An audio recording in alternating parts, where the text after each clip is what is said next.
আজকে আমি আমার এক ভাইয়ের গল্প শোনাবো। আমাকে উনি নিজে থেকেই ফোন করে বলেছে উনির গল্পটা যেন আমি আপনাদের সাথে শেয়ার করি।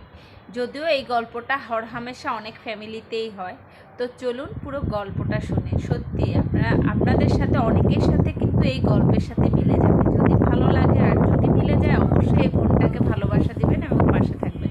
তো চলুন পুরো গল্পটা শুনি। আমার বড় ভাই চাকরি পেয়েছে, সরকারি দপ্তরের চাকরি, স্যালারি মোটা অঙ্কের। ভাইয়া বেকার ছিলেন দীর্ঘদিন।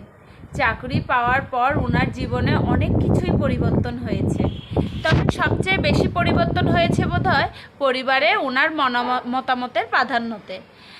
বেকার অবস্থায় পরিবারের ওনার মতামতের কোনো মূল্যই ছিল না। উনিও যে কোনো কাজে মতামত দিতে পারেন সে ব্যাপারে কারো কোনো প্রক্ষেপে ছিল না। এই তো 2 মাস হলো বাসায় রং করানো হবে। রং মিস্ত্রি জিজ্ঞেস করছিল কোথায় কি রং দেওয়া হবে। আমরা সবাই যার যার মতো করে মতামত দিচ্ছিলাম। বড় ভাইয়া বলেছিল পিছনের দেওয়ালটাতে গোলাপি আর সামনেরটাতে সাদা রং করতে। আব্বা এটা ধমক দিয়ে বলেছিলেন তুমি রঙের কি বুঝো।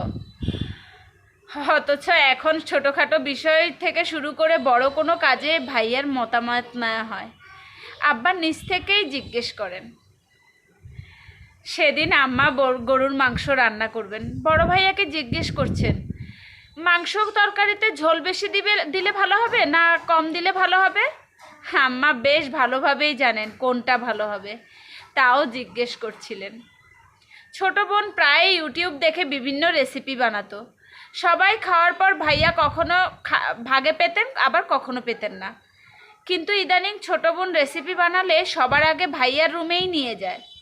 খাওয়া শেষ হলে নতুন কোনো রেসিপির বায়না ধরতেও ভুলে না। মেজো আপার শাশুড়ি একবার সবার সামনে ভাইয়াকে অকর্মার ঢেকি বলে অপমানই করেছিলেন। তিনি গতকাল আমাদের বাসায় এসেছিলেন, সাথে এনেছেন ভাইয়ার পছন্দের রসমলাই আর দই। এমনভাবে ভাইয়ার সাথে কথা বলছিলেন যেন ভাইয়ার সবচেয়ে শুভাকাঙ্ক্ষী উনি। যাওয়ার আগে মোবাইলে একটা ছবি ধরিয়ে দিলেন আর বলে গেলেন মেয়েটাকে পছন্দ হয়নি কে জানিও। পাড়ার ছেলেরা ক্রিকেট টুর্নামেন্ট দিয়েছে, প্রধান অতিথি কার্ড নিয়ে এসেছেন ভাইয়ার কাছে, অথচ ক্রিকেটের তেমন কিছুই বুঝেন না উনি। যাওয়ার সময় ছেলেরা বলে গেল খরচাপাতির কিছু বিষয় আছে, সেগুলো তিনি যেন দেখেন। গতকাল ভাইয়ার রুমে আড্ডা দিচ্ছিলাম। আমিও কেমন যেন এখন ভাইয়ার সময় বেশি কাটাচ্ছি ভাইয়ার সাথে। আব্বা এসে ভাইয়াকে বললেন শোনো বাবা, নতুন একটা বাড়ি বানাতে চাচ্ছি, তুমি একটু লোনের ব্যবস্থাটা করে দিও। সাথে যাওয়ার আগে বলে গেলেন ভাবছি নতুন বাড়ির পিছনের দেওয়ালটা রং করাবো আর সামনেরটাতে সাদা, তুমি কি বলো। ভাইয়া কিছু বললেন না, অপরূপ দৃষ্টিতে জানালার দিকে তাকিয়েছিলেন। বাস্তবতা এমনই, যার টাকা আছে তার মূল্যায়ন সব জায়গায় আছে, এমনকি মা বাবার কাছেও। কি বলেন, আমার কথাগুলো কি আসলেই সত্যি? যার জীবনে এমন ঘটনাগুলো ঘটে, সত্যি তারা যখন দিন শেষে আবার দিন ফিরে আসে তখন তাদের পিছনের কথাগুলো না খুব আঘাত দেয় মনে।